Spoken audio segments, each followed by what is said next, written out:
PM Modi का आज से 2 दिवसीय यूएई दौरा। सुबह 11:30 बजे पीएम मोदी अबू धाबी के लिए होंगे रवाना। पीएम मोदी की अबू धाबी में शाम 4 बजे द्विपक्षीय बैठक में करेंगे शिरकत। ऊर्जा, डिजिटल इंफ्रास्ट्रक्चर और बंदरगाह के क्षेत्र में सहयोग पर हो सकता है समझौता। पीएम मोदी के स्वागत में रात 8 बजे ऐलान मोदी कार्यक्रम का आयोजन। भारतीय समुदाय को प्रधानमंत्री करेंगे संबोधित। जैज स्पोर्ट्स सिटी स्टेडियम में ऐलान मोदी कार्यक्रम की जोरदार तैयारी। कई सांस्कृतिक कार्यक्रम का भी होगा आयोजन। पीएम मोदी के स्वागत के लिए भारतीय समुदाय में जबरदस्त उत्साह। खराब मौसम के बावजूद 2500 से ज्यादा लोग फुल ग्राउंड रिहर्सल में हुए शामिल। पीएम मोदी 14 फरवरी को अबू धाबी में पहले हिंदू मंदिर का करेंगे उद्घाटन। 27 एकड़ में तैयार हुआ भव्य वैब्स मंदिर। पीएम मोदी के दौरे से पहले स्वामी नारायण मंदिर का वीडियो हुआ रिलीज। 108 फीट ऊंचे मंदिर में हिंदू संस्कृति को दर्शाया गया।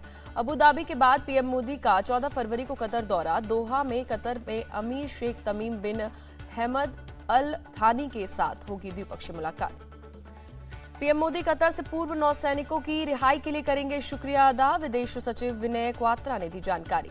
किसानों का आज सुबह 10 बजे से दिल्ली मार्च। 2500 ट्रैक्टर के साथ 200 किसान संगठन करेंगे दिल्ली कूच। किसान संगठनों और सरकार के बीच चली दूसरे दौर की बातचीत बेनतीजा। चंडीगढ़ में पीयूष गोयल और अर्जुन मुंडा के साथ चली 5.5 घंटे बैठक। सरकार के साथ बैठक के बाद किसान नेता श्रवण सिंह पंधेर ने कहा, सरकार किसानों की मांग पर सीरियस नहीं, सिर्फ टाइम पास कर रही है। किसान संगठनों ने सरकार को दिया सुबह 10 बजे तक का अल्टीमेटम। कहा, सरकार के साथ बातचीत की खिड़की अभी खुली है। किसान संगठनों और सरकार के बीच 2 मुद्दों पर नहीं बनी सहमति। पहला, एमएसपी गारंटी कानून और दूसरा, स्वामीनाथन आयोग की रिपोर्ट को लागू किया जाना। किसान संगठनों ने सरकार से किसानों पर लगे हर केस को हटाने की मांग की। लखीमपुर हिंसा के पीड़ितों के लिए भी न्याय की मांग उठाई गई। केंद्रीय मंत्री अर्जुन मुंडा ने बातचीत को बताया पॉजिटिव। कहा, जिन मुद्दों पर सहमति नहीं बनी उनका बातचीत के जरिए हल निकाला जाए। किसानों के प्रदर्शन को देखते हुए दिल्ली किले में तब्दील। गाजीपुर, टिकरी और सिंधु बॉर्डर पर 1 महीने के लिए धारा 144 लगाई गई। दिल्ली के तीनों बॉर्डर पर की गई बैरिकेडिंग। सिंधु बॉर्डर पर सिर्फ 1 लेन ट्रैफिक के लिए खोल कर रखा गया। नेशनल हाईवे 44 पर पुलिस ने लगाए बड़े बड़े कंटेनर। सीमेंटेड बैरिकेडिंग के बंद किए गए हाईवे पर वाहनों का आना जाना। गाजीपुर बॉर्डर पर भी पुलिस ने की सीमेंटेड बैरिकेडिंग। सड़कों पर कीले बिछाई गई। नहरों में भी खोला गया पानी। किसानों के दिल्ली कूच से पहले हरियाणा और पंजाब में अलर्ट। हरियाणा में सेंट्रल पैरामिलिट्री फोर्स की 50 कंपनियां तैनात। हरियाणा सरकार ने पंजाब से लगने वाली किन्नौरी, डब्बरवाली और शंभू बॉर्डर को सील किया। 7 जिलों में इंटरनेट और बल्क एसएमएस सेवा बंद की गई। हरियाणा के शंभू बॉर्डर पर पुलिस मुस्तैद। किसानों को रोकने के लिए आंसू गैस के गोले छोड़ने वाले ड्रोन सिस्टम का भी किया गया परीक्षण। पुलिस ने किसानों के ट्रैक्टर पर ड्रोन से दागे आंसू गैस के गोले। किसानों को बॉर्डर से दूर हटने पर मजबूर किया गया। पंजाब से लगे बॉर्डर पर वाटर कैनन और दंगारोधी वाहन तैनात किए गए। नदी के रास्ते किसानों को आने से रोकने के लिए घग्गर नदी के तल की भी खुदाई की गई। सिरसा के डिप्टी कमिश्नर पार्थ गुप्ता का बयान। सिरसा में धारा 144 लागू। 40 चेकपोस्ट बनाए गए। अर्धसैनिक बलों की 11 कंपनियां तैनात। दिल्ली आ रहे कर्नाटक के किसानों को भोपाल स्टेशन पर पुलिस ने हिरासत में लिया। किसानों ने किया प्रोटेस्ट। दिल्ली के मंत्री सौरभ भारद्वाज ने कहा, दिल्ली आकर किसान अपनी बात कैसे कहेंगे, बॉर्डर पर तो फौज तैनात है। दिल्ली के मंत्री गोपाल राय का बयान। किसानों को रोकने के लिए हरियाणा सरकार जो कर रही है वैसा अंग्रेजों ने भी नहीं किया। हरियाणा में भी की गई बैरिकेडिंग पर बोले मंत्री अनिल विज, शांति बनाए रखने के लिए सभी जरूरी उपाय करेंगे। यूपी के मुजफ्फरनगर में किसान चौपाल संवाद। सीएम योगी आदित्यनाथ शामिल हुए। बिहार विधानसभा के नए अध्यक्ष होंगे नंद किशोर यादव। आज सुबह 10:30 बजे करेंगे नामांकन। बिहार में 19 फरवरी को होगा मंत्रिमंडल का विस्तार। नीतीश कुमार ने जीता विश्वास मत। आर्थिक सर्वेक्षण और बिहार बजट पर बिहार के उप मुख्यमंत्री सम्राट चौधरी का बयान। बोले, बिहार कैसे विकसित हो रहा है इसके अंदर की रिपोर्ट पूरी है। सम्राट चौधरी ने कहा, बिहार विकसित हो इसकी सारी चिंता हम लोग कर रहे हैं। तेजस्वी यादव के करीबी सुनील कुमार के खिलाफ केस दर्ज। जेडीयू विधायक सुधांशु शेखर ने लगाया 10 करोड़ का ऑफर देने का आरोप। सुधांशु शेखर के मुताबिक 5 करोड़ रुपए पहले देने और 5 करोड़ बाद में देने का था ऑफर। सुनील पर जेडीयू विधायकों के अपहरण का भी आरोप।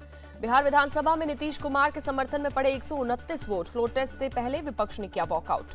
तेजस्वी यादव पर नीतीश कुमार का तंज। कहा, हमने 2 बार मौका दिया पर आरजेडी के नेता ठीक से काम नहीं कर रहे थे। नीतीश कुमार ने कहा, मैं अपनी पुरानी जगह पर आ गया हूं, अब हमेशा के लिए एनडीए में ही रहूंगा। आरजेडी के 3 विधायकों ने बदला पाला। चेतन आनंद, प्रहलाद यादव और नीलम देवी नीतीश के खेमे में शामिल। हमने बिहार को अपराध और भ्रष्टाचार मुक्त बनाने का संकल्प लिया है, डिप्टी सीएम विजय सिन्हा का बयान। विपक्ष के वॉकआउट पर बोले नित्यानंद राय, बिहार में विकास और लोकतंत्र की जीत हुई। बीजेपी छल कपट की राजनीति करती है, कांग्रेस नेता शकील अहमद का निशाना।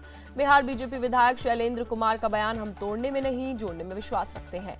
आरजेडी विधायक आलोक मेहता बोले, जनमत हमारे साथ है, साजिश के तहत बिहार में सरकार बनी है। सोनिया गांधी इस बार नहीं लड़ेंगी लोकसभा चुनाव, राजस्थान से राज्यसभा उम्मीदवार बना सकती है कांग्रेस, 1 से 2 दिन में औपचारिक ऐलान। बीजेपी ने राजस्थान से राज्यसभा उम्मीदवारों का किया ऐलान, चुन्नीलाल घरसिया और मदन राठौड़ को उतारा गया। यूपी में सपा कांग्रेस में सीटों पर बनी सहमति, हफ्ते भर में हो सकता है गठबंधन का ऐलान, सूत्रों की खबर। कांग्रेस को मिल सकती है 15 से 16 सीट। यूपी के लिए कांग्रेस 20 फरवरी तक जारी करेगी उम्मीदवारों की पहली लिस्ट, अलका लांबा ने दी जानकारी। यूपी के डिप्टी सीएम केशव प्रसाद मौर्य का विपक्ष पर अटैक, अकेले लड़े या गठबंधन के साथ, इनका खाता भी नहीं खुलेगा। विधायकों से बात करके एनडीए के साथ जाने का फैसला किया, आरएलडी चीफ जयंत चौधरी का बयान। कांग्रेस से इस्तीफे के बाद अशोक चौहान का बयान, बहुत सोच समझकर इस्तीफा दिया, अगले 2 दिन में मेरी भूमिका स्पष्ट हो जाएगी। लोगों को भ्रम में नहीं रखना चाहते, उनके जाने से कांग्रेस टूट जाएगी, अशोक चौहान पर जयराम रमेश का निशाना। डिप्टी सीएम देवेंद्र फडणवीस का बयान, कांग्रेस के कई बड़े नेता हमारे संपर्क में, आगे आगे देखिए क्या होगा। हमें बी टीम बताने वाले लोग खुद बीजेपी में शामिल हो रहे हैं, एआईएमआईएम नेता वारिस पठान का अटैक। यूपी एसटीएफ ने हलाल काउंसिल ऑफ इंडिया के 4 बड़े अधिकारियों को किया गिरफ्तार, हलाल सर्टिफिकेशन के नाम पर वसूली का आरोप। हलाल काउंसिल के अध्यक्ष मौलाना हबीब यूसुफ पटेल गिरफ्तार, उपाध्यक्ष मौलाना मुदशीर और जनरल सेक्रेटरी मुफ्ती ताहिर जकीर भी पकड़े गए। मध्य प्रदेश अंतरिम बजट पर मुख्यमंत्री मोहन यादव ने कहा, हमने पिछली कमलनाथ सरकार से करीब 2 गुनी राशि बजट में रखी। मुख्यमंत्री मोहन यादव का बयान, बोले हमारी सरकार निश्चित रूप से प्रदेश की बेहतरी के लिए काम करेगी। राहुल गांधी ने पीएम मोदी को लिखा खत, पश्चिम बंगाल में मनरेगा फंड रिलीज करने पर अपील की गई। हावड़ा में बीजेपी की संगठनात्मक बैठक, बीजेपी नेता शिवराज सिंह चौहान बोले, बंगाल में 35 से ज्यादा लोकसभा सीट जीतने का लक्ष्य। सीएम ममता बनर्जी बोली, संदेश खाली मामले पर सरकार उठा रही है उचित कदम, राज्य महिला आयोग की टीम भी गई। स्मृति ईरानी ने ममता बनर्जी को घेरा, कहा हिंदू महिलाओं को उठाकर ले जाते हैं टीएमसी के गुंडे। सिलीगुड़ी में केंद्रीय मंत्री निशित प्रामाणिक ने कहा, पश्चिम बंगाल में कानून व्यवस्था की स्थिति बहुत बुरी है। निशित प्रामाणिक ने निशाना साधते हुए कहा, सबसे बड़ी दुख की बात यह है कि यहाँ की सीएम एक महिला है, लेकिन फिर भी महिलाओं पर अत्याचार हो रहे हैं। भुवनेश्वर में पुलिस की क्राइम यूनिट की बड़ी कार्रवाई, 300 किलो गांजा जब्त किया गया। आंध्र प्रदेश के कोनसीमा जिले में गुरुकुलम के 52 छात्र फूड पॉइजनिंग के शिकार, अस्पताल में कराया गया भर्ती। डॉक्टरों के मुताबिक प्रभावित छात्रों की हालत स्थिर, सभी को निगरानी में रखा गया। दिल्ली के राउज एवेन्यू कोर्ट से मनीष सिसोदिया को राहत, भतीजी की शादी के लिए 3 दिन की अंतरिम जमानत दी गई। रामलला के शरण में दिल्ली के सीएम अरविंद केजरीवाल परिवार संघ किए दर्शन, पंजाब के सीएम भगवंत मान भी मौजूद रहे। रामलला के दर्शन करने के बाद बोले सीएम केजरीवाल, असीम शांति का अनुभव हुआ। सीएम मान बोले, देश की तरक्की की प्रार्थना की। दिल्ली के सीएम अरविंद केजरीवाल के राम मंदिर दौरे पर बीजेपी नेता मनोज तिवारी का तंज, बोले मैं इस बात से हैरान नहीं हूं कि वो रंग बदलने में गिरगिटों को भी पीछे छोड़ रहे हैं। मनोज तिवारी ने निशाना साधते हुए पूछा, क्या उनके विचार वही है जो उस इंडिया गठबंधन के हैं जिसको वो हिस्सा है।